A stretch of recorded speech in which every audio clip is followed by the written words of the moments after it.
Dekabrın 18-də gözlənilən hava şəraiti açıqlanıb. Milli Hidrometeorologiya Xidmətinin məlumatına əsasən Bakıda və Abşeron yarımadasında hava şəraitinin dəyişkən buludlu olacağı, arabir tutulacağı, əsasən yağmursuz keçəcəyi gözlənilir.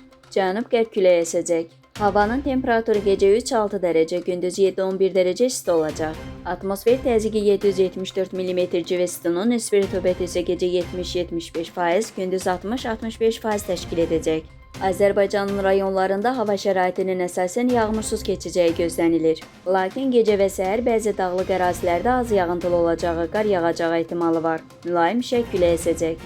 Havanın temperaturu gecə 1 dərəcə şaxtadan 3 dərəcəyədək isti, gündüz 7-12 dərəcə isti. Dağlarda gecə 7-10 dərəcə şaxta, gündüz 2 dərəcə şaxtadan 3 dərəcəyədək isti olacaq. Gecə və səhər bəzi dağlıq ərazilərdə yolların buz bağlaması ehtimalı var.